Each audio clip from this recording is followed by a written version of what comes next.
Hey all, welcome back to our Pirates rebuild here in OOTP 26. Thank you for the support on the first video. Super great to see, but welcome into the second episode. We'll hopefully get this thing moving here. I know the first episode was kind of long, so maybe we'll kind of recap a bit where we left off, and then going forward in this episode, we'll hit the draft and kind of move through the trade deadline to get things moving along. But if you stuck around to the end of last episode, you saw that we let go of manager Derek Shelton, just to sort of mirror real life and the real Pirates. So we did end up promoting our bench coach, Don Kelly, to be our temporary manager. He is better at most everything, or most of the major categories you want from a manager compared to Shelton. And then we promoted Blake Butler. I think he was in high A as the manager. We promoted him to bench coach.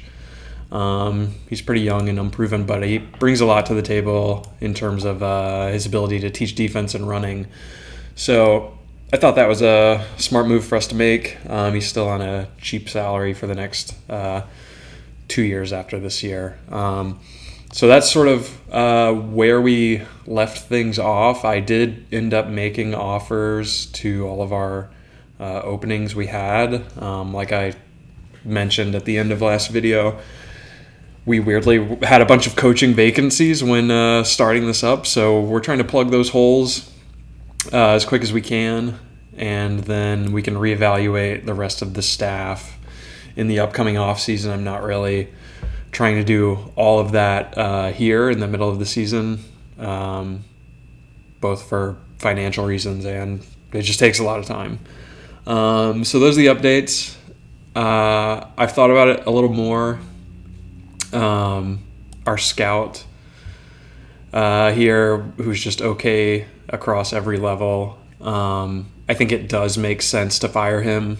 Again, if you missed out on the end of last video, we're 2 weeks out from the draft here on June 27th. Does it really make sense to fire our scout when we have the draft coming up? I would argue yes, just because we have no clue on any of these players, right? So it's not going to really harm us too badly to let him go here. It is, of course, going to cost us a little bit of money. He is signed through 2027, but only on a $250,000 deal. So we will be letting Joe go here, and then we're going to have to fill this vacancy.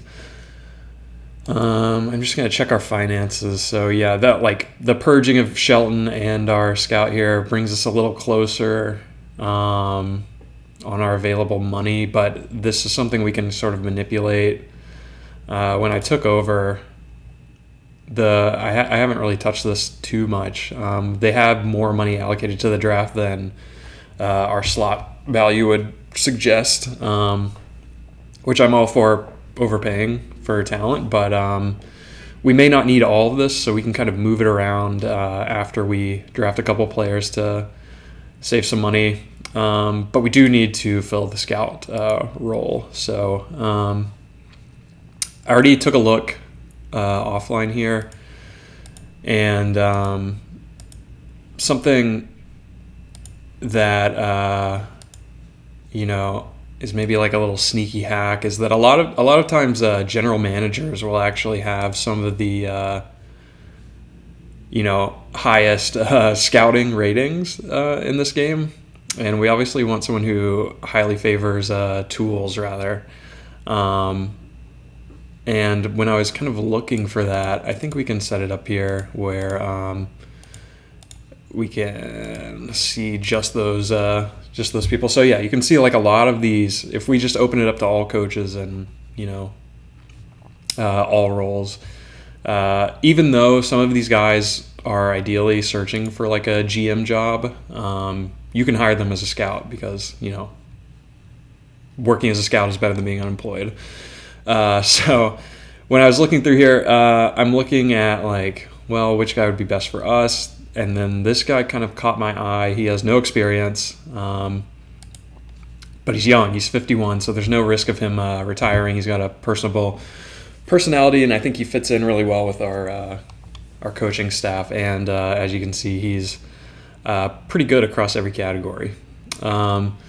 So I'm not going to bother looking at any of these other guys. I think we're just going to straight up offer this guy. And because he has no experience, he is cheap, so we're going to try to lock him up for the long term. So we'll go ahead and submit an offer to Brody Van Wangenen to be our next scout. So that should wrap up all of... did we offer him the scouting? No, we actually offered him the assistant GM job. Damn. Okay. So my mistake. We wanted to offer him the scouting director job. I don't know why it defaulted to assistant GM. I just went on that long spiel about, using GMs as a as a target for your scouts, and then I didn't even realize that we had offered him the wrong job. So we'll try to lowball him and see if we can get him in the building. And if he comes back to us and wants more money, that's fine too. Okay, so finances are looking decent. That's all of our coaching offers made.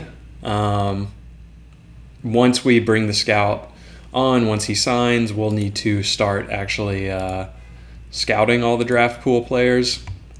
And that will be something we'll try to do in the next 2 weeks of game time, but it remains to be seen, I guess, how effective that's going to be for us. So in between recording sessions, I did some rearranging of the lineup here. Nothing too intense. IKF is going to hit leadoff, and then Reynolds, McCutcheon, Cruz, Bart, Sawinski, Triolo, Piguero, Hayes. We're going to alternate catchers every third day, and then Tommy Pham's going to get some DH reps against lefties. Pretty much the same. We're swapping the catchers, though. We're going to give Henry Davis full run against lefties because he is marginally better there. And we do want him to get as many plate appearances as possible to hopefully develop for us. Otherwise, it's pretty stock. We are going to just throw Tommy Pham out there against lefties. Not that Sawinski is bad, but until he really starts to produce more, we're going to kind of protect him, even though you would look at these ratings and say that, he should be okay against lefties. But I think we're just going to protect him a little bit. Otherwise, what's the point of Tommy Pham being here if he's not going to play? So why not throw him out there against lefties where he is at least a little bit capable with the bat. But otherwise, everyone's pretty much just playing their set roles. When we were going over sort of the broader organization and the injury report, there were a couple guys on rehab assignment there. And one of those guys was Dari Moreta, who we actually brought back in to the bullpen here. I did sort of readjust the roles here. We don't want Heaney pitching in leverage with his 40 home run allowed rating. Michael Darrell Hicks also, we don't want him. We're just giving him mop-up duty. Cabrera's turning into a lefty specialist against us, even though he's not really even good at that role. We just need somebody to fill it, so we're giving it to him. And you may think, oh, Heaney could play that role. He's a lefty. But again, not great. So we're just going to kind of see what happens there. We did end up sending down Chase Shugart just because he had options left in order to bring Moreta back. But otherwise, no major changes. The back end is still the same. We are going to look to kind of shop these guys around a bit. And the starting rotation's remaining the same too. We are going to let Ashcraft get some run as a starter just to see what happens, because his control is borderline elite. Maybe something good happens there. His stats up to this point, I mean, a 14 inning sample, but they are pretty good. So we're just going to let him ride. Another guy who we had on the injured list, Spencer Horwitz. We took a look at his stats. I think he's pretty much ready to come back. Like, there's nothing left to prove in his rehab assignment in AAA here. The issue, I guess, that I was running into is, like, who do we send down in order to bring him back up, right? Because our only, our infield depth is really Adam Frazier, right? He's the easy target, also a lefty, so we wouldn't be losing a lefty if we bring Horowitz up. The problem with him is that he's refusing his assignment down to AAA, so in my head, at least, I'm thinking we bring up Horowitz, send Frazier down. Triolo moves into like a platoon role with Peguero / like just general infield depth. And then Horwitz slots right in as a starter. Triolo then kind of like fills the gaps and can, maybe platoon second base, even though the 45 double play, we don't love that. I think it's just we're going to have to live with it for now. But like I said, Frazier is refusing to be demoted to AAA. So what does that mean? We're going to have to waive and DFA him, because I don't think there's anyone else here I'm really willing to sacrifice. You could maybe argue Canario, but I kind of want to give him a little bit more run just to see, because in terms of like a capable fielding outfielder, he's our only guy on the bench that we have. Like, Tommy Pham is not a fielder. So we need somebody to play backup outfield defense, and for now I think he's probably the best bet. So Adam Frazier's really the guy. We're going to waive and DFA him and just kind of see if we can get any value for him over the next 7 days. If not, we may just have to release him, but it's not a huge contract to eat anyway. So we'll go ahead and bring up Horwitz, and that'll actually open up some lineup stuff we need to do here. So we'll go ahead and slot in Spencer Horwitz, and we'll actually move him up a bit too. I don't love going lefty-lefty here. We'll look at the order in a second, but we're going to back up Triolo at all of these infield spots. We have Peguero backing up short, our outfield backup here, and let's see, pinch hitters, Triolo. We'll leave Tommy Pham as the primary pinch hitter. Can Triolo run? Yeah. So we'll use him as a pinch runner as well. God, Tommy Pham is a pinch runner. I mean, it's not that different from Canario. Okay, so that's righties. Again, we have Davis rotating in every third game just to try to get him as many at-bats as possible. How are the splits here? I mean, not bad. So he can, yeah. There's no reason not to give him everyday run. Usually if I'm setting this up a little more granularly, like I'm maybe more inclined to like set up some sort of rotation where it's like, okay, every third day, every fifth day, all of these things are happening. But truthfully, we're in the middle of the season. I'm just trying to get through this year. I'm not really going to pay too much attention to it. If we think we need to do that, I'll come back and make the changes later. But for now, we're just going to give Peguero everyday run at second base, and Triolo is going to kind of serve as our backup infielder just everywhere. So now I'm like wondering, maybe Cruz goes 3, McCutchen 4, and then we're going right switch, left, right, left, right, left. Yeah, I think I like that better. And then here, oh God, he's so bad against lefties.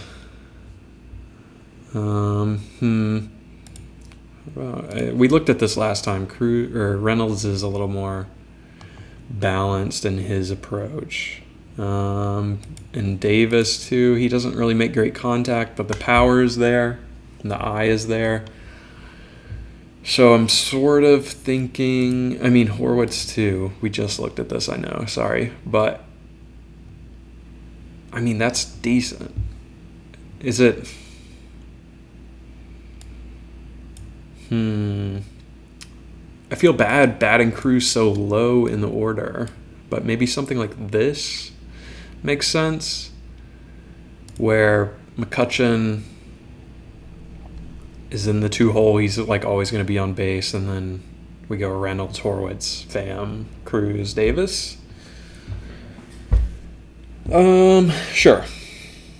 let's just try that out. But okay, I think we've done enough dancing around here. So we have our coaching offers out. We've made our adjustments to the lineup. Again, we still have Nick Gonzalez, who will eventually come up. But his numbers are just so poor in AAA right now. I think we're going to let him figure that out a little bit more before we make any decisions. So I think we're ready to advance here. We're going to work, I guess, day by day towards the draft, and then kind of see what happens. I guess before we move on, we may as well just kind of get a gut check on what we can, if we can get anything at all for Adam Frazier. If we were to, cover all of his salary, does he have any value whatsoever? I would be shocked if anything comes back here. But I guess we could maybe be pleasantly surprised. Who knows?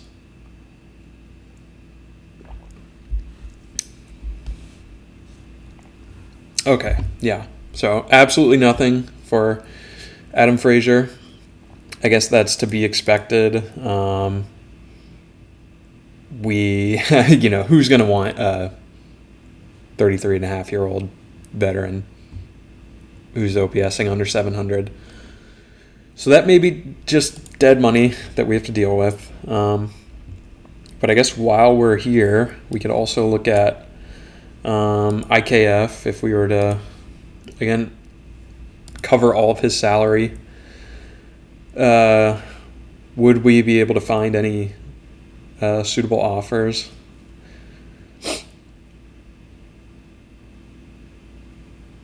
I could also, I guess, seek these out one by one. Okay.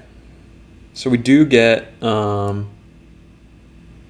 couple of teams interested. I could see the Braves being interested. But do any of these pieces really move me? Josh Palacios, we could reunite with him, I suppose. Although I don't know why the White Sox would be buyers.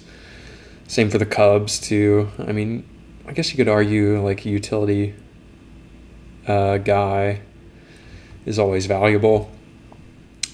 Cleveland is actually offering quite some of these, like Dion Frias, switch hitting infielder.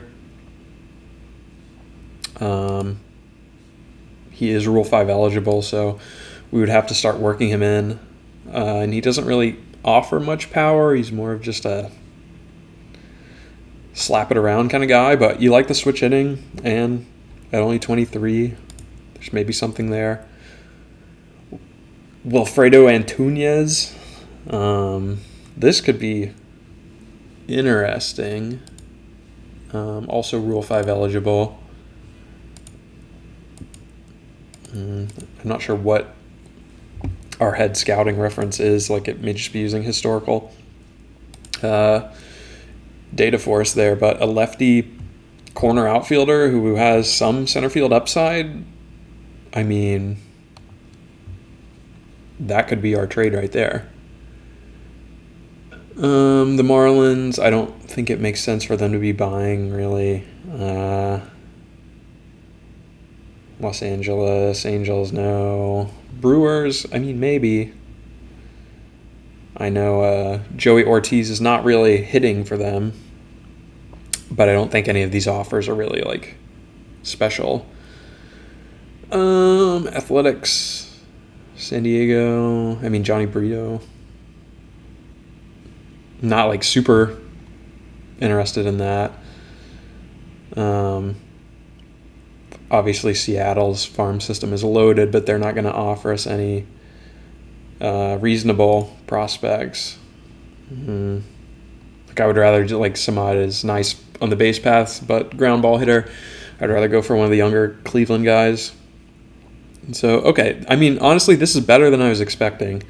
So we can kind of see how this maybe moves, but if I were to, do something right now, I think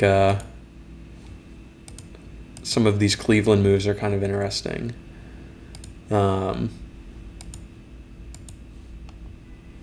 So, okay, good to know. Who else did we have on our trade list here? Bednar. So if we were going to keep the rest of his salary and move it, what does the market look like for him? And if this is strong, maybe we could pair him with Frazier to figure something out. I really should have unchecked veterans before I shopped this. But whatever, now that we've already used it, there's no taking it back. So, I mean, this is decent. 40 at center is not ideal, and he's a little bit old.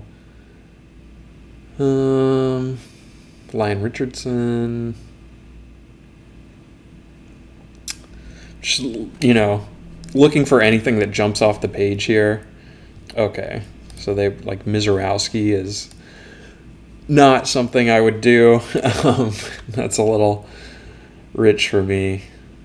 In the spirit of not robbing the CPU, but maybe like Randy Vasquez.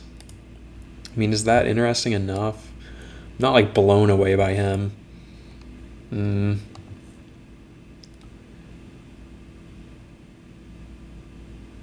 Okay, Colton Ledbetter. We like that 60 grade potential. Okay, we view him much higher. And he was a second round pick. But, he's nearly 24.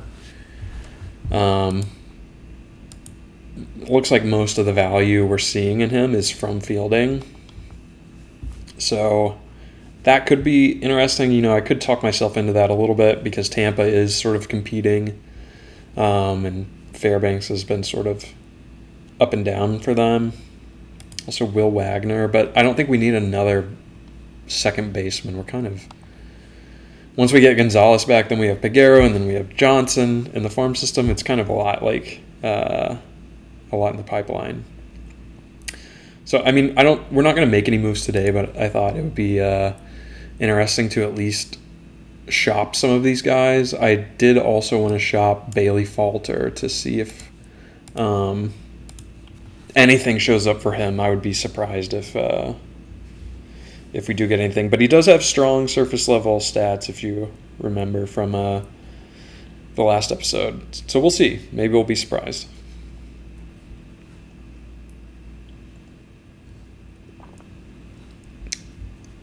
And no, we don't get anything for Bailey. So we may just ride it out with him. Keep playing around with it to see if we find anything. And I think that's all of our shops for today, right? No, we can shop Caleb Ferguson. But I forgot to retain all of his salary. So these offers will probably not be the best we could possibly get. But there is demand for a lefty. Let's kind of see what we can find here. Vivas.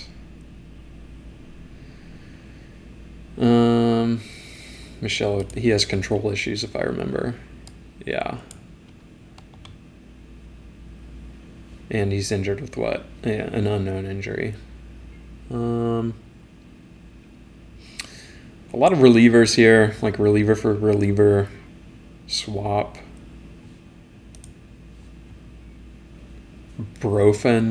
Jace Brophen. I mean, good personality. Corner outfielder, lefty pull hitter.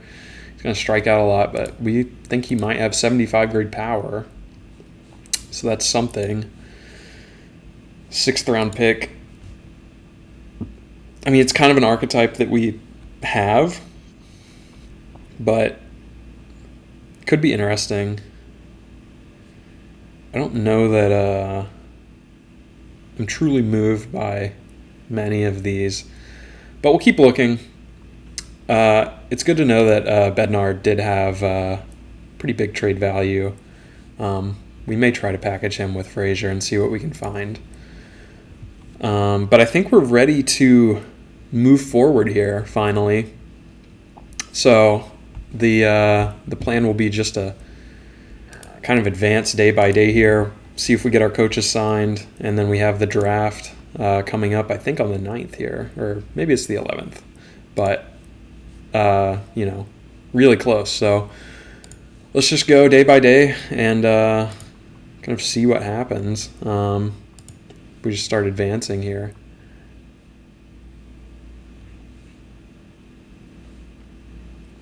Okay, so some more waiver moves here that are kind of interesting. I don't love poaching the waivers. Because I think I mentioned this before, but a lot of times there will be players on here that are just simply too good. But let's see what we got back from our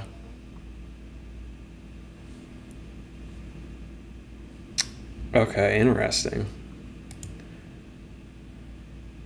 I haven't seen this before. This is one of the first times I've played 26 here, so Jack Sawinski.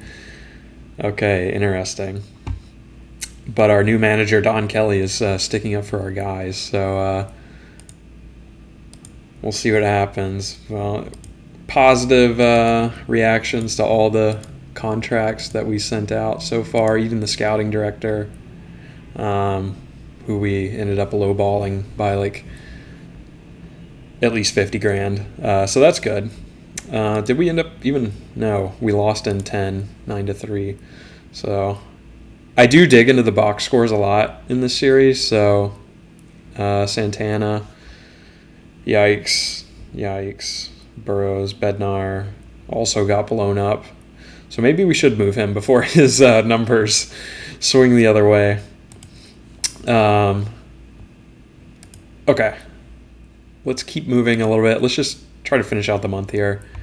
And hopefully we sign our scout soon so we can send him out on a bunch of... okay, so we got our AAA manager here, Gabe Kapler, former manager of the year, is now working in AAA. But, good development, good mechanics, good relationships. We got him, and we get our scout. Nice. So he's excellent across the board and outstanding in the minor leagues. So, and he's young, 51. So we locked him up. So we'll go ahead and send him out. All-star voting. I'm not going to really pay attention to that too much right now. It looks like the trade block is being updated again. I'm not really going to use that too often because, again, I think it's just sort of, it kind of invites lopsided deals. But let's look at the draft pool here. All players. Now we have very low scouting accuracy on all these guys, so that's awesome. But let's just filter these to, what are we looking for? Potential is at least 55. Well, let's just do 60. All players, all positions. Is that really it? 20 players.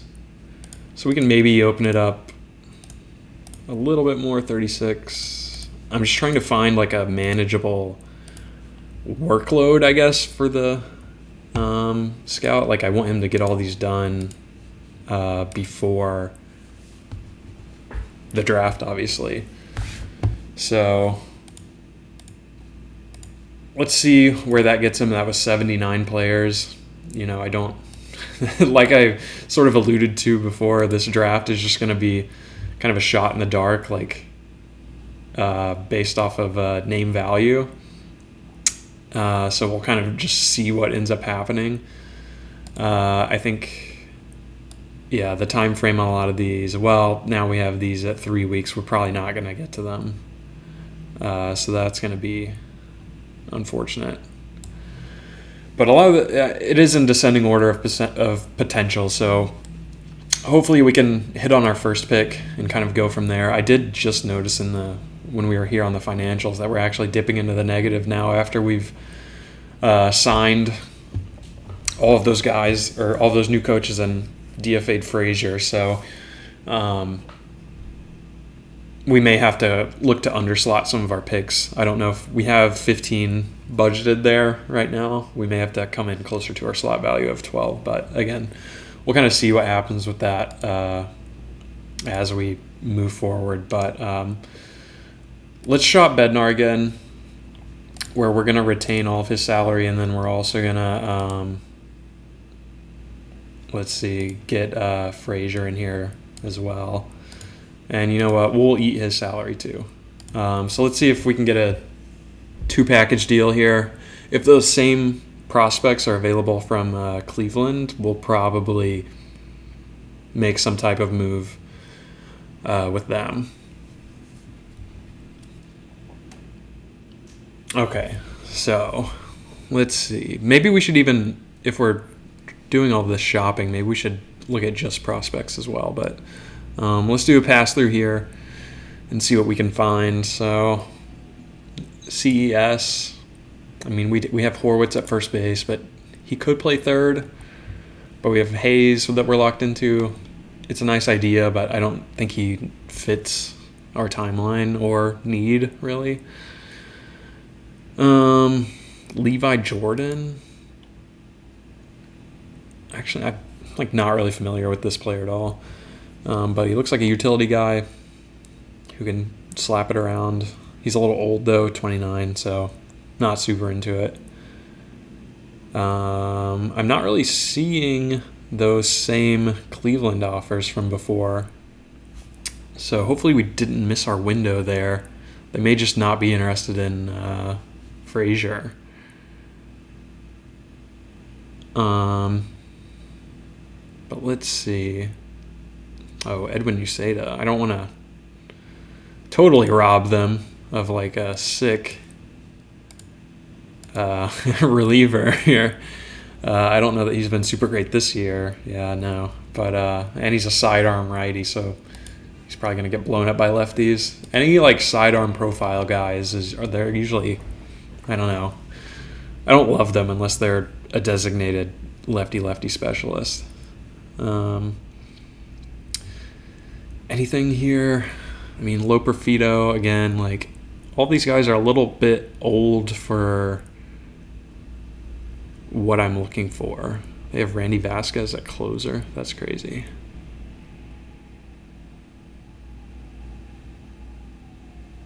Yeah.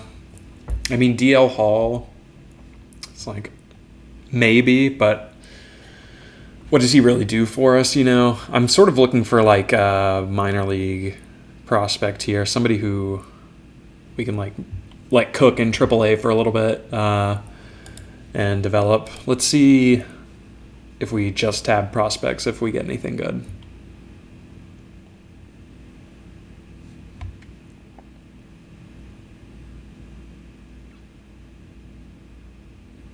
Okay, it's changed a little bit here. So, 25-year-old catcher. Again, our scouting accuracy is like so low that I'm like, I almost just want to use OSA for this, and just go off of name value. Ethan O'Donnell. I mean, great fielder. A little bit old, not much of a bat. Yeah, I'm not really seeing those same offers that we saw initially from Cleveland, which makes me think that including Frazier here is the hang-up. Again, Mizorowski, I would, but I'm going to resist the temptation for that. Cerda, he's like okay. Sanabria, I mean, maybe. OSA likes him more than we do. It's not totally bad, but he's, we have Horwitz kind of blocking him at the majors. And I think we're going to ride with Horwitz for a while. So I'm not really in love with any of these guys. De La Rosa is somewhat interesting, but I don't know why Washington would be buying David Bednar. So, Cleveland, I can kind of talk myself into it, because Cleveland is always like decently good, and same for Toronto. Honestly, like early in the year they were going through some struggles, but they've kind of turned it on lately. So they could compete for a wild card as well. So I'm kind of like souring on the idea of packaging these guys together. So maybe if we just go Bednar and we go back to the initial prompt that we had, I'm wondering if those same Cleveland offers will show up or not. And I'll try not to like dig deep into the trades on camera moving forward. But yeah, okay. It looks like they're not even pulling in Cleveland offers again. So maybe we just totally missed on our opportunity there. In which case, I think we would be looking at some of these Tampa prospects like Ledbetter, or I'm not really super into the pitching, if I'm being honest. And if we're trying to decide between a 23-year-old outfielder across both of these teams, we're going to take the one with the 45 grade versus the 35 grade, I think. So this is kind of where I'm leaning right now. I get like super good range, I think, which is confusing, even though like with the 35 speed, you wouldn't necessarily think that okay, so there's a huge discrepancy in fielding data due to our low scouting here. So this is like maybe not even what we want to do. So, let's just table the trade discussion for now until we get better scouting data in. We can look to move guys like during the All-Star break and after the draft. But I wanted to get to the draft in this episode, so let's just go ahead and advance for the next couple of days here and see what we can do. We're going to have to go through a save here at the end of the month. But then we can kind of power forward. All right, so we fill out our coaching vacancies, and we're starting to get all these scouting reports. I'm not even going to look at them until, we're at the draft itself. But we should get, okay, so we've got some injuries. Like, I look at Joey Bart, I think that's fine, but I'm looking at this Cabrera. Okay, it's only gout. So we'll just leave him be. We'll let Joey Bart continue to be here. We're just trying to finish the day if this will click. Thank you.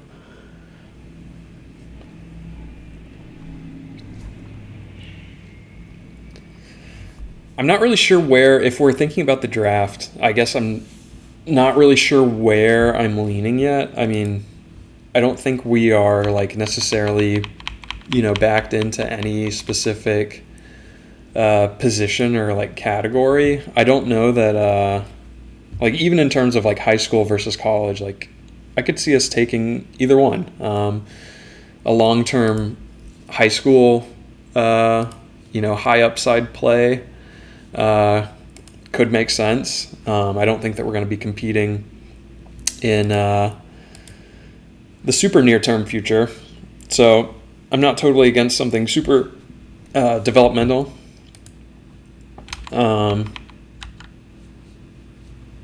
We get a nice little discovery here. Our international complex is like totally empty. We have no one in there. So that's good.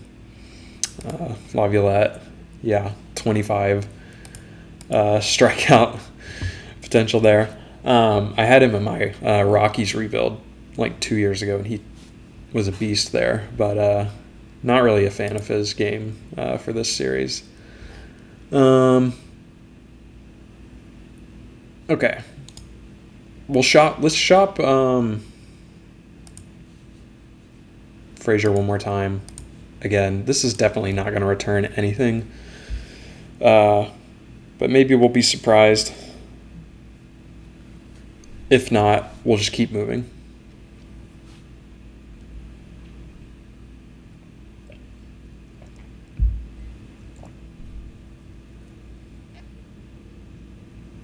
And okay.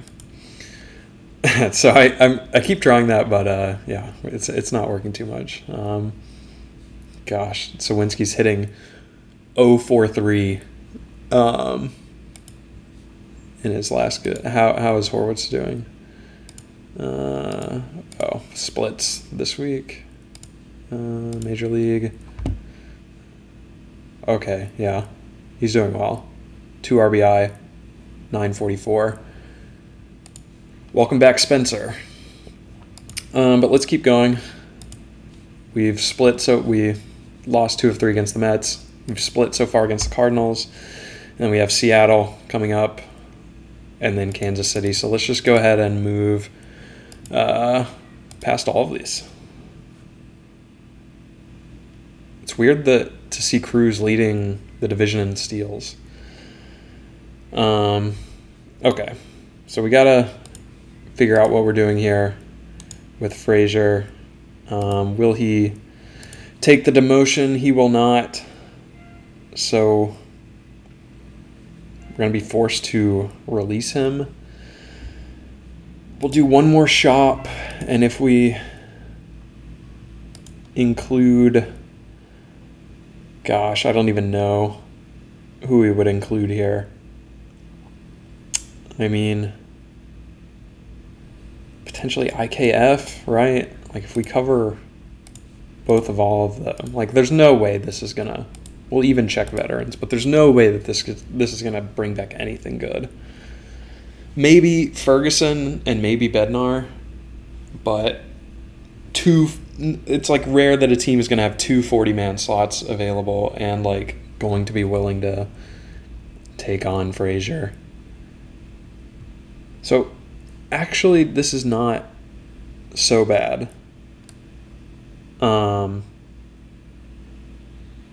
A lot of veterans, but there is some. There are some young players here, and I'm seeing the Guardians offer back for Wilfredo Antunez. So even though he's 23. I think that might be where we go. You could argue it's like, oh, well, what value is Cleveland getting from this? I mean, IKF is a capable defensive shortstop if we're really convincing ourselves. And they could be buyers. So they're kind of just on the fringe of like, are they competing and are they not? So I'm sort of willing to talk myself into it a bit. Canzone. Or Canzoni. Either one. This low scouting accuracy is like throwing me way off. It's hard to tell. Like, who's actually good and who is not. What's going on with Cleveland? If we look at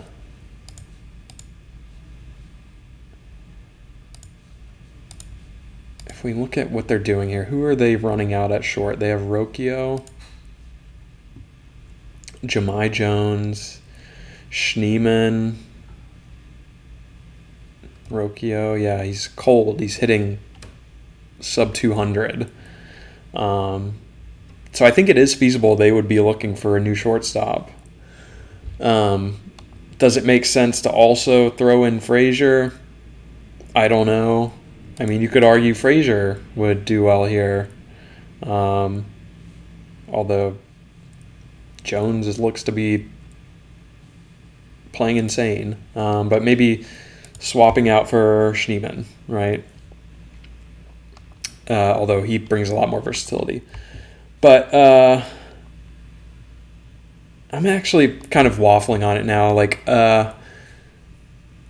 would it make more sense to send them Bednar and IKF for a prospect, and then we just release Frazier? Would they take IKF with no salary retention if we throw in a fully covered Bednar? Does this give us similar prospects? Because I want to give them some value in return. I don't want to totally rob them blind.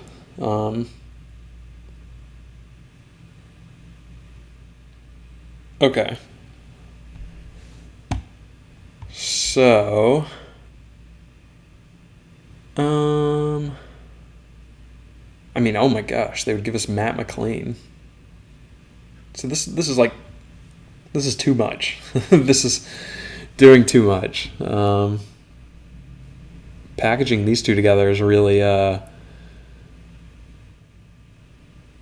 opening up. Kerry Carpenter? Okay. So this is like sort of crossing a line in my head of value. Joey Ortiz. I mean, I would love to run Joey Ortiz and his 70 infield range at our shortstop, but I don't know that that makes total sense for the Brewers to do. Jeremiah Estrada, okay. This is a little rich for me, if I'm being honest, because we're not even retaining the remainder of IKF's salary. Shane Baz, okay, dude. Yeah, let's just dial this back to prospects and see what we can find here. But I think we're actually cooking a little bit here. Like, we've made quite a bit of progress from our first shopping trips. Okay. I mean, a 17-year-old third baseman switch hitter who could be insane. But I'm not going to get a 35 strikeout guy, even though he has high potential. Sorry. Christian Hernandez. I'm not really super familiar. I don't think it's a big needle mover. Let's see. Joey Cantillo. I mean, he's definitely good, right? Like, he's got a great mix. Lefty. He wants to play in the majors. He's shoving in AAA. Oh my gosh. Joey Cantillo. Does he make sense for us? Should we get Joey Cantillo? What else is here? Gage Workman. Mizrowski again. We're not doing that. We're not doing Brock Wilken either.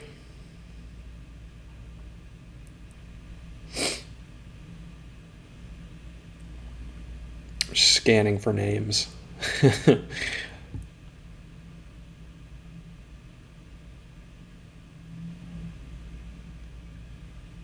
So this is probably not very interesting to watch. And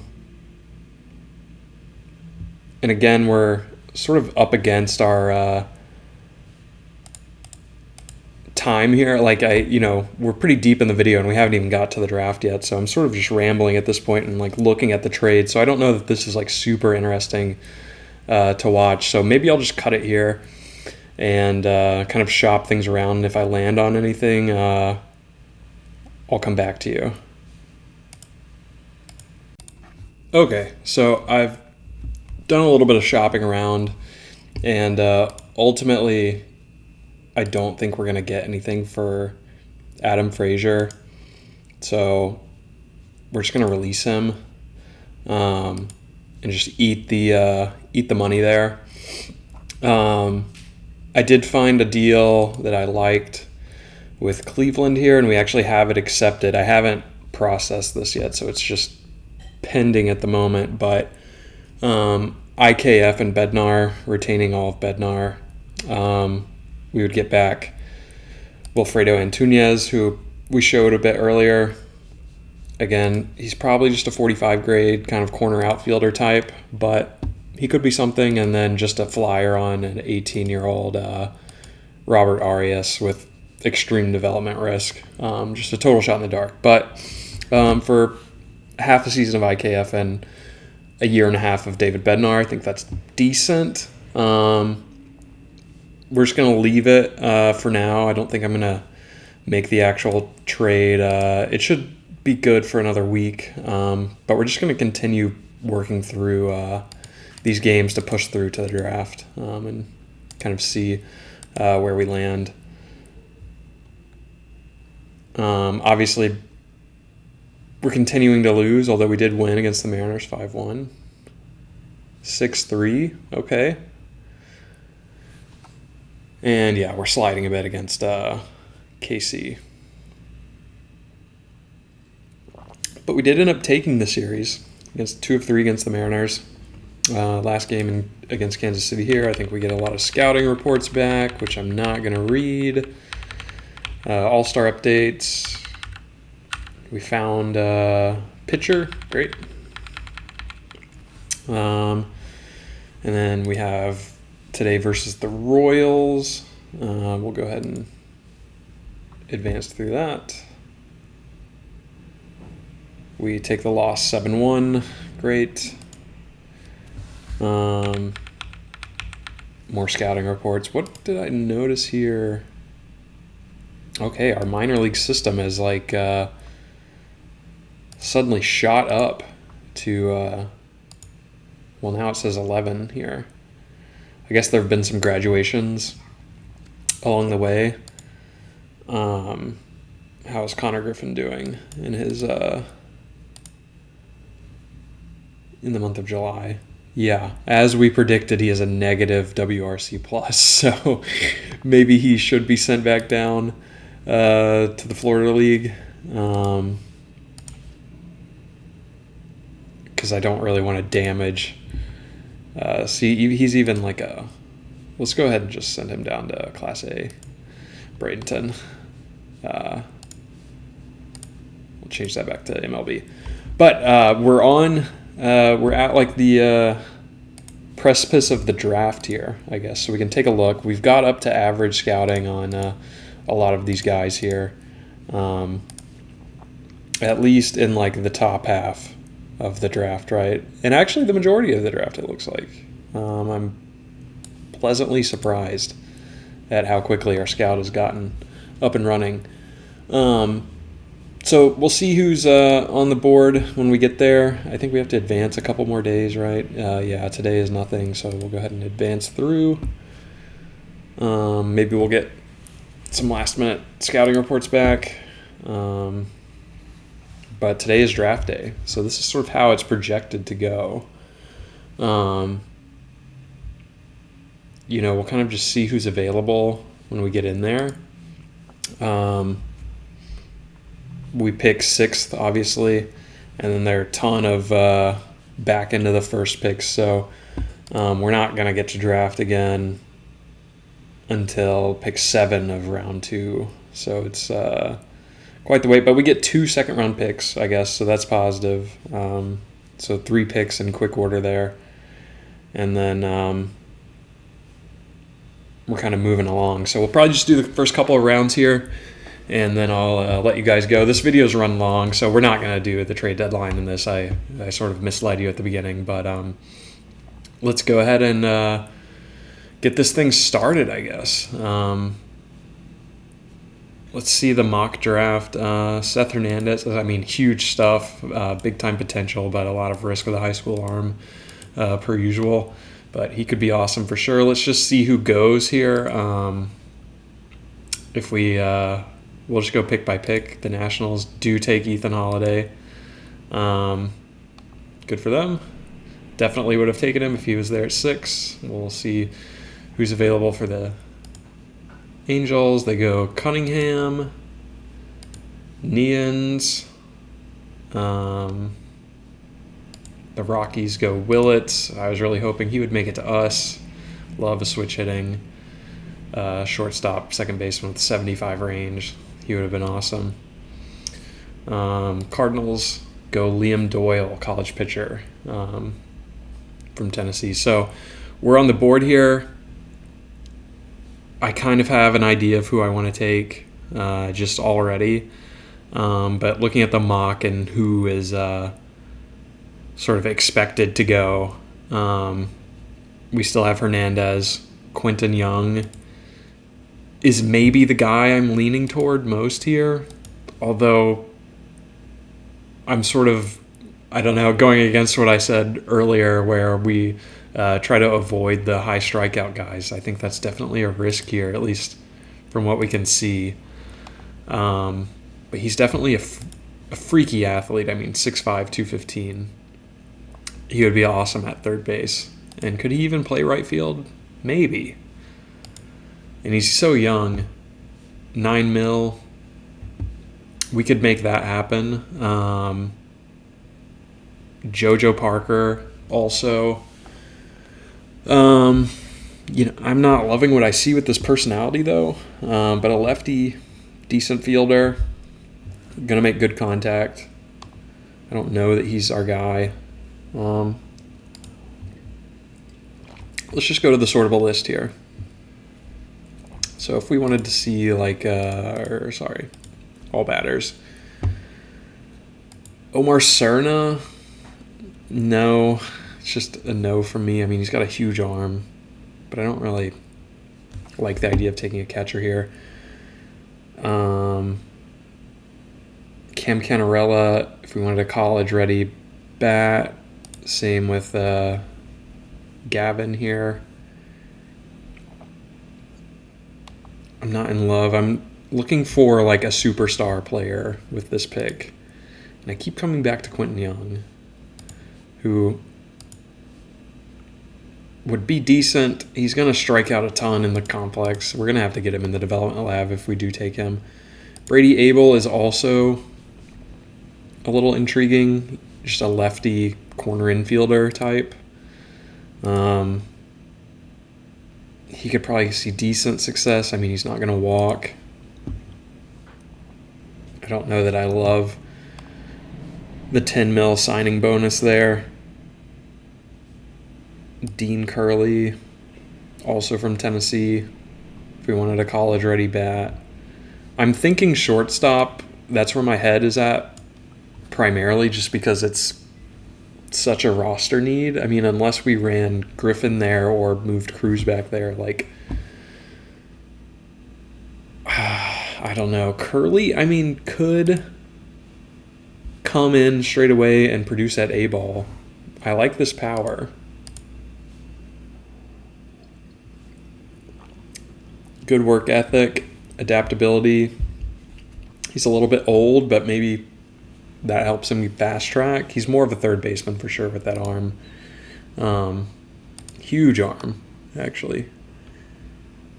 But let's see. Where is I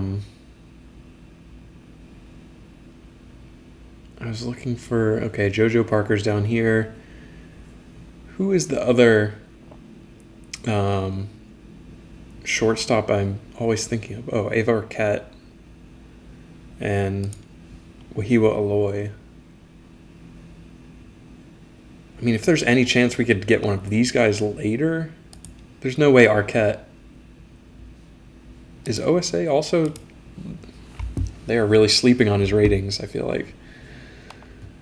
But I was looking for Billy Carlson because he's usually really good, but they still see him as a two-way player here in this game. So maybe we lean away from that. You know, I don't love the lack of power. If we were to look at pitchers, you know, a lot of high school arms here. Cade Anderson, obviously shoving in real life. Big lefty, but not the best personality here. Not that that's a total deal breaker from us. We could double up on LSU pitchers with Skeens and Anderson. I don't know that I'm loving the idea of taking a pitcher here just because we tend to lean pitching heavy with our current organization, right? We like if you assume we'll move Skeens, so like count him out, but we have Jones, we have Chandler, we have guys like Harrington, Solometo, who could fill back end roles, and we have Mitch Keller under contract. So I don't think it's totally necessary for us to take a pitcher here early. I mean, we can definitely go high upside, high school arm in the second and third round, but really I tend to lean batter in at least the early going here. So I'm kind of thinking Quentin Young just because I think that would be awesome. Slater DeBrune, lefty outfielder, kind of, I don't love the ground ball hitter, so I think that's just a non-starter for me at 6 overall. I don't know that Quentin is a long-term shortstop, but he could be our answer at third base. JoJo Parker, we're really kind of down between these guys. And I think we're going to go Quentin Young. Brady Abel. I mean, I'm looking at like where the ratings are now, right? So 30, 35 for the power, but 25 and 20 for the eye. We see a lot more 35s for Quentin. Just the avoid K is going to be a problem. But I think Quentin is going to be who we end up taking. We'll go one more pass here. It's hard to pass on Cade Anderson, but again, the personality kind of turned me off. And Ava Arquette is there. Billy Carlson is going later. Brendan Summerhill is pretty good. Kim Canarella. Who are we projected to take with our second pick? Jamie Arnold in the second round is crazy. I won a World Series with Jamie Arnold as my ace last year in my athletics rebuild. So seeing him in the second round is crazy. But I didn't see who we were actually projected to take. Okay. Jack Bauer, the high school arm. If we could get Wahiwa Aloy there, that would be awesome. Or maybe that's where we go pitcher. Or Killen from Tennessee. Some of those Tennessee guys. I didn't see where the other Tennessee player was projected to go. I mean, Devin Taylor is usually pretty safe. Dean Moss. Do we know much about him? Yeah, Dean Curley's projected to go 29 to Arizona. I mean, I like this. It's like almost a, if we compare him to Quentin Young, right? In their potential. I like the Babbitt potential in Young, 65, but he does have a +5 K potential, but Yeah, he's just a lot further along. But, I mean, you would expect that with a age difference of nearly 3 years, right? So, okay. I think we've danced around it enough. I think we're going to go Quentin Young here.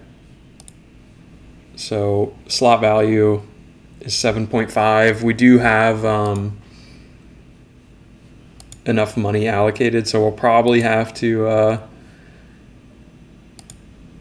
go under slot here for our next couple picks.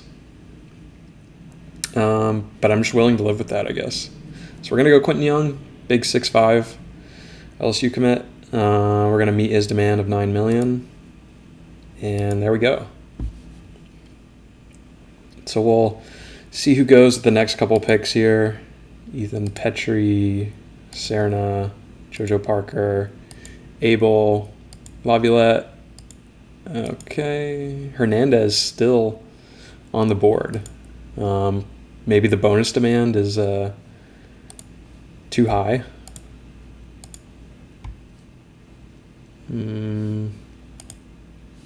Yeah, that's probably why.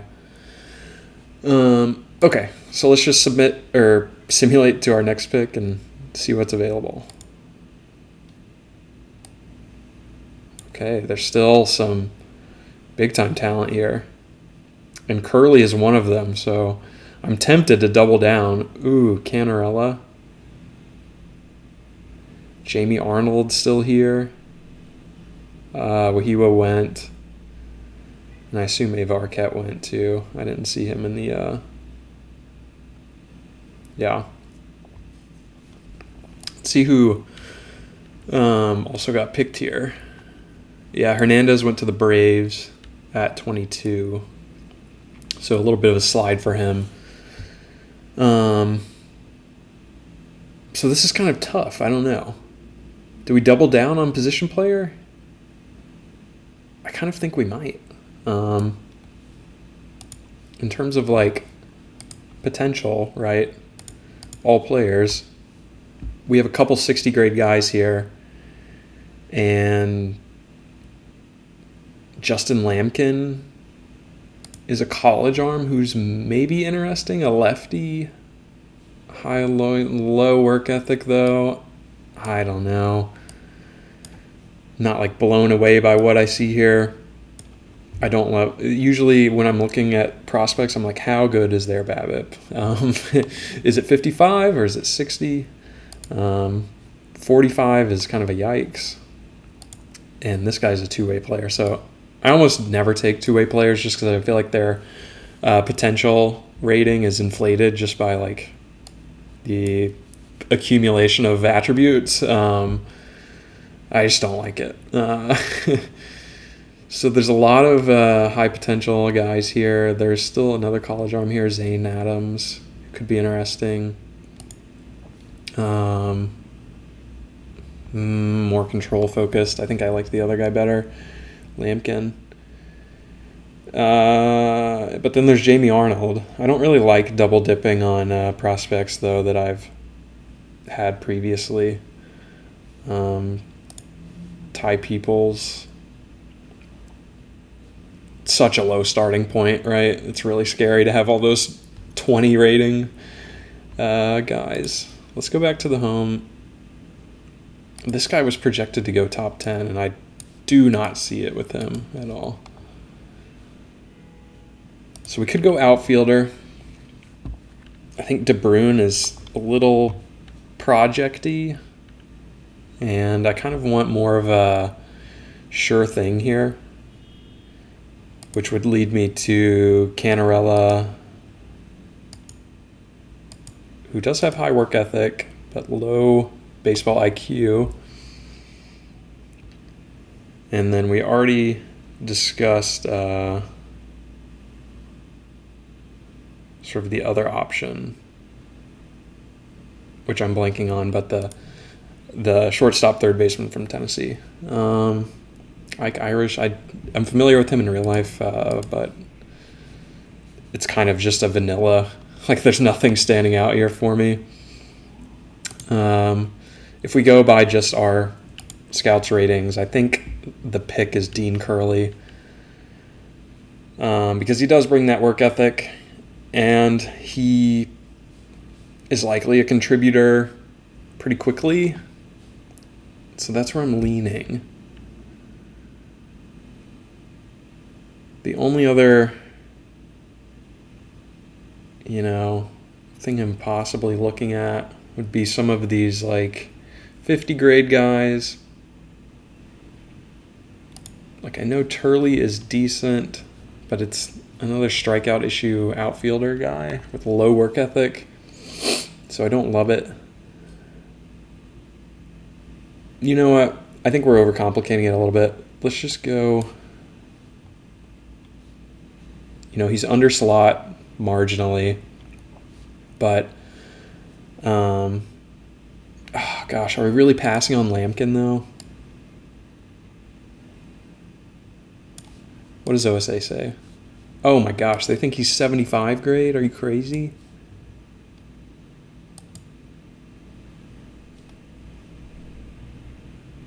I just don't like this personality though. Low work ethic and IQ. I don't know, dude. Let's just go Curly. What does Lampkin want anyway? Well, he's actually way under slot. What do we do? I'm trying to consider how these guys fit in. Let's just go Curly. Let's go with the bat. We're going to meet his demand of 1.5. Now we're going to keep moving. Okay. So we still have 2 top 10 mocked players available here. Another further down the board, and Chase Alderman here too. Don't really love his the ratings he's been given. A lot of high school guys here.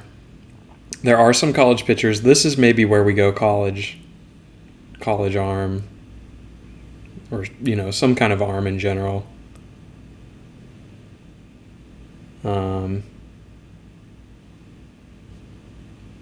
Nate Snead, I think is decent, right? Power pitcher.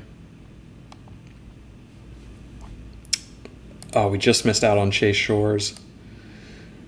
Oh, but he's given sidearm in this, so that's kind of unfortunate for him. And we just missed out on Zane Adams. We had taken a look at him earlier,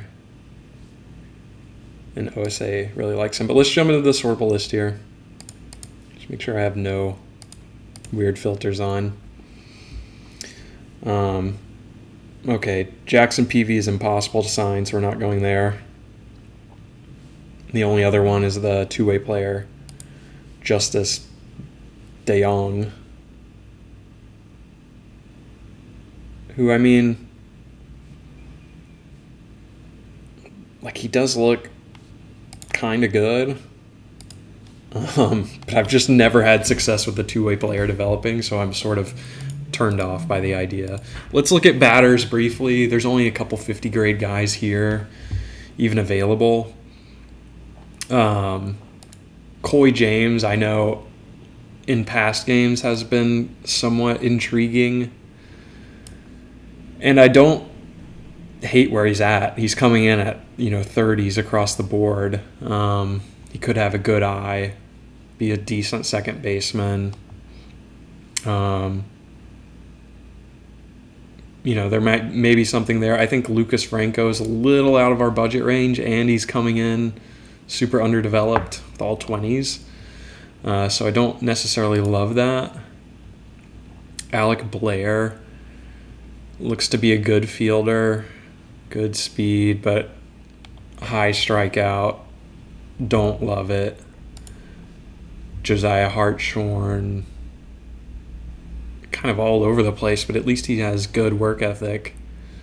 First base, switch hitter. It's kind of it's just so far away that I don't like it. Peoples, we looked at this a bit earlier. He's just so far away, and I feel like he's going to strike out a ton. So I don't love that here necessarily. There are some college bats here. What is Max Williams up to? Lefty corner outfielder with good leadership. But again, he's going to strike out a lot. I'm not really sure if there's enough there for me to dream on.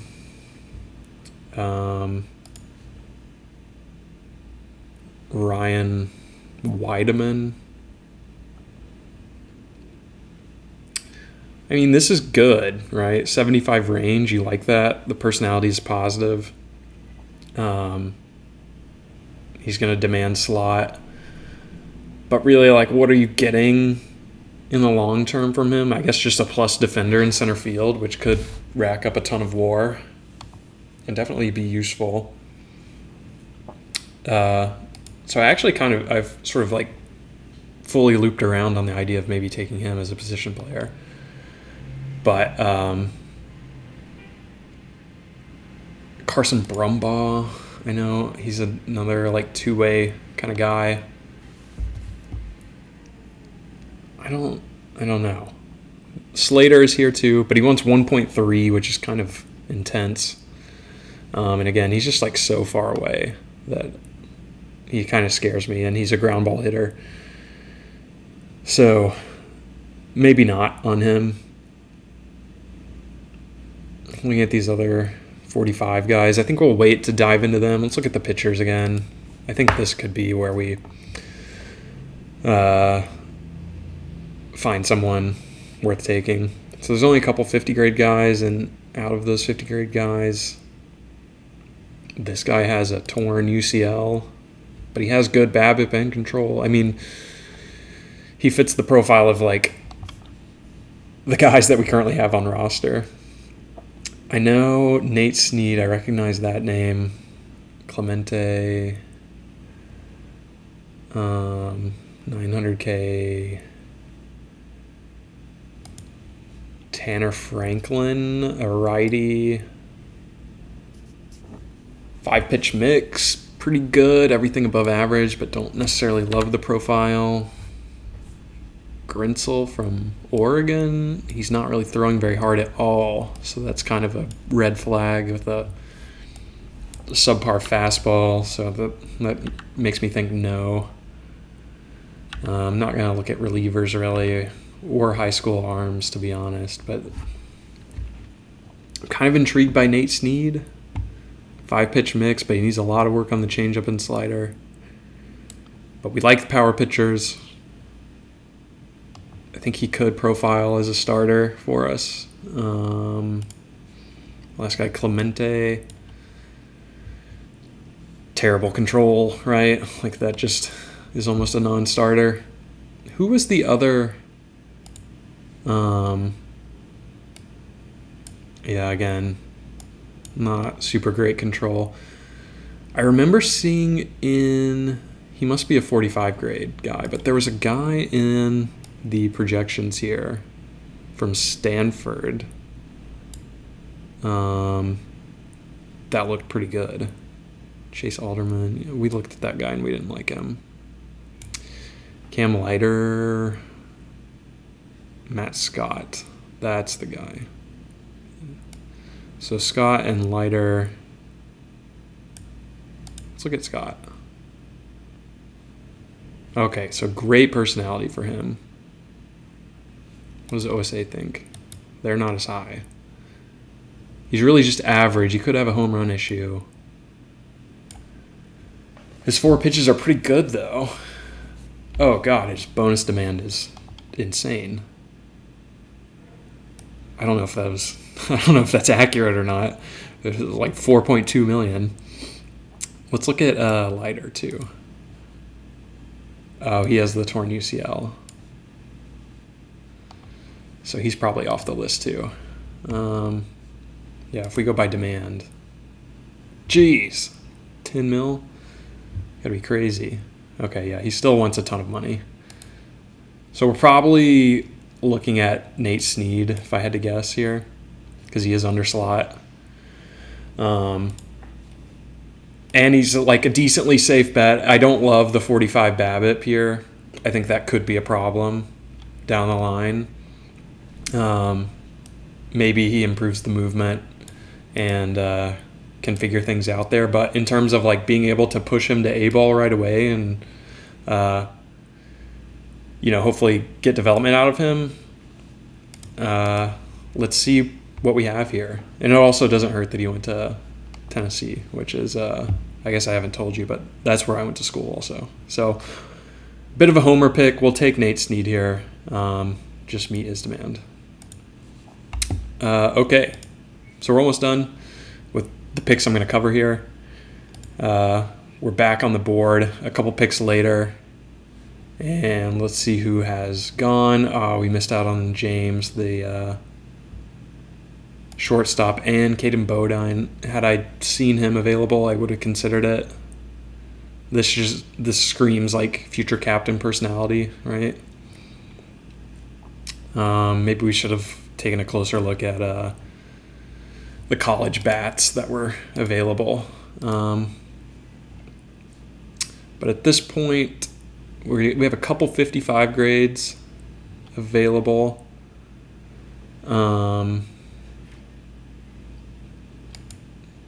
This guy, the lefty who throws 90, I think we're out on that. I don't really want any part of that. Tanner Franklin here could be decent. He doesn't really have much stamina, to be honest. So I'm kind of like backing up on the idea of taking him. If I remember, I think Jamie Arnold may still be here. No. He must have gone. I would be shocked. Unless he's down in the 40 grades. No. Okay. So I think maybe we go back to bats here and just try to find some value. We could go something in the outfield, right? We haven't really shopped around there just yet. There's quite a bit here. And I'm not going to take Slater DeBrune because he wants $1.3 million. I'm not going to do that. We're already kind of pushing against our budget a bit. But this guy's decent. Well, I say that. He's pretty average at everything. I think I just have seen him in maybe real-life mock drafts, and that's why he kind of jumped out to me. But I'm just scanning these 45 grades for like recognizable names that I know. Obviously, I recognize some of them from previous OOTP sims, but I'm trying to, chart a new course here this year. I'm trying to not double dip on players that I've drafted in previous iterations of the game. Is this guy good? Is this guy like highly touted? Maybe I'm just confusing him. He has no power, so it's kind of scary to draft him. Schubart. Where do I know this guy from? I guess just College World Series stuff.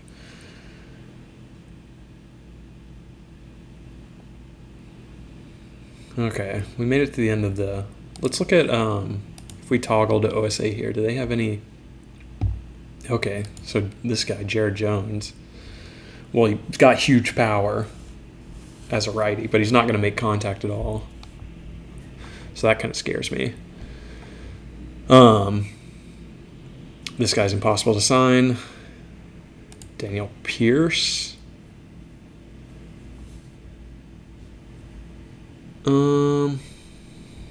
Not in love with it. We may be looking at college outfielder here. R.J. Austin. And sorry, I know the draft can be sort of like boring because so much of it is just like talking through the process. So I think we'll probably end up leaving it after this pick. And then I'll catch you guys up on everything after the fact. And we can kind of review from there. But I don't know. Sometimes I find it interesting to think or to see the thought process behind like who gets picked where. This is the dude who dropped the fly ball in the College World Series to lose the game. It's pretty brutal. But he's got good personality attributes. And if I'm looking at outfielders, right, there are only a couple here. Like Gavin Turley, I think, is probably the safest bet to come in and produce right away. But I don't know that I love his personality so much that I want to do that. Peoples, we looked at. Blair is a lefty, but he has low work ethic. It's so difficult. Good high school. He's going to strike out a lot in the majors, though. Hartshorn. We've looked at this guy, switch hitter, but again, strikeout issues. Peoples, contact issues. All these guys just strike out and don't make contact.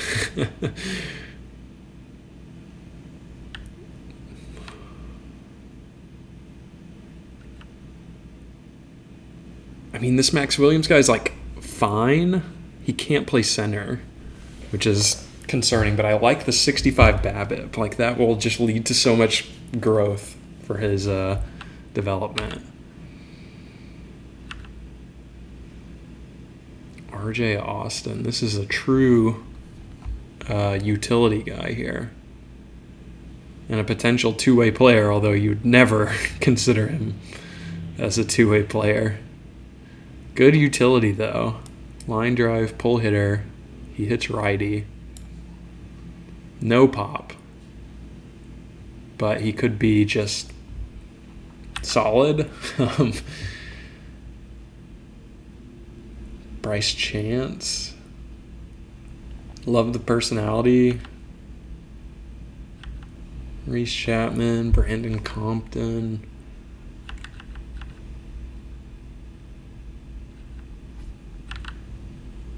Part of me wants to get, it's always that dilemma of like upside versus sure thing when you're looking through these prospects.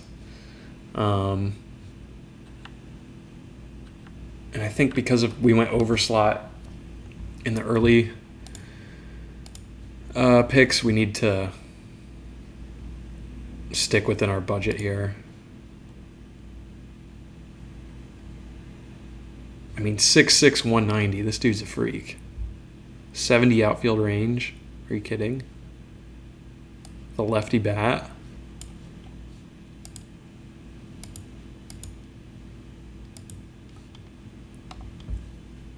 Alec Blair might be our guy. Under slot. Committed to a SEC school.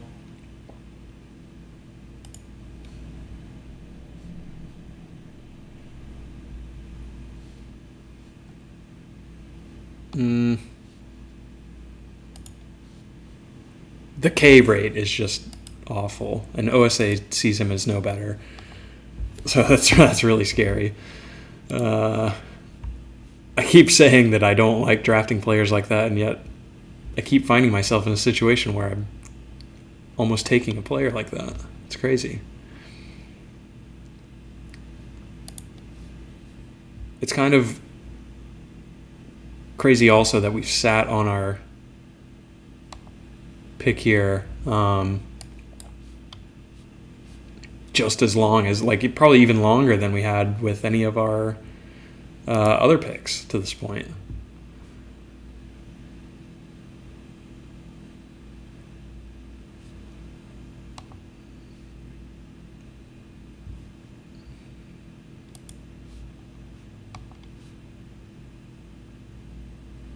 All right. Sorry to take so long with this, you guys, but I think we're going to... what does this guy want? Dan Ziesen. Is he impossible to sign? If we go outfielders. Yes. Okay. That's unfortunate. He looked pretty good.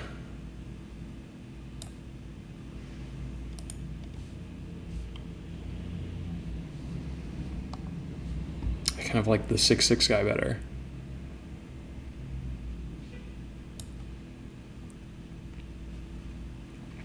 I mean, unless we like, oh my God, if we go back and take pitcher here after all of that talk of position player, no, we're not going to do that. We need outfielder. I'm imagining all of you screaming at this, the screen like, oh, take this player.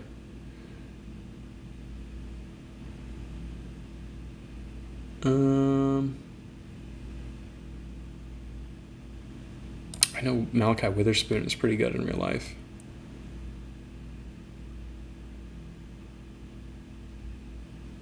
We're kind of like, I'm looking to see where that Blair guy was projected to go, and like he's not on here. Yeah, there he is. So it's kind of a reach to take him, but at the same time, like we are in the third round, he's projected to go in the fourth. Is it really that much of a reach? I don't think so. Especially when he's one of our better graded players. There's just a big run on pitching here. Or at least, a projected run on pitching. We looked at Schaefer a bit.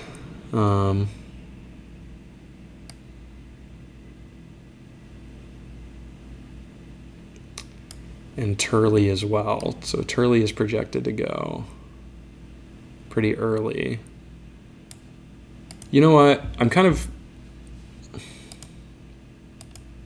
considering taking him again. Despite the 40K, they both have 40K, to be honest. Oh, God. I mean, this dude is like objectively safer. It's just that he can't play center, right? He bats left. RJ Austin is there. I would take this guy, but he's impossible to sign. Davilan, also lefty. He's not going to strike out, but he's never going to hit homers.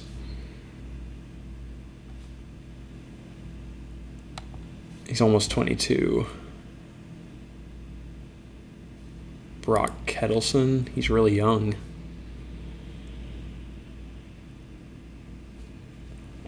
I don't really know much about this guy.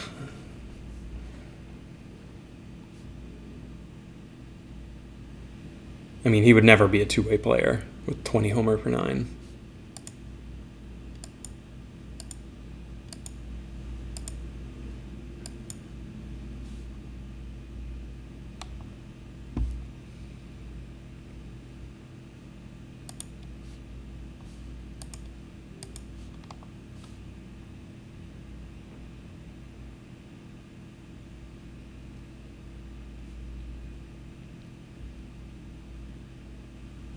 All right. We're going to go Gavin Turley. Screw it. I've made you guys wait long enough. We're going to meet his demand, and then we're going to cap it there. Thank you guys for checking out this episode. I know it's been a long one, but next time when we come back, we'll review the full draft results and work our way toward the trade deadline. So thank you for watching, and I'll see you in the next one.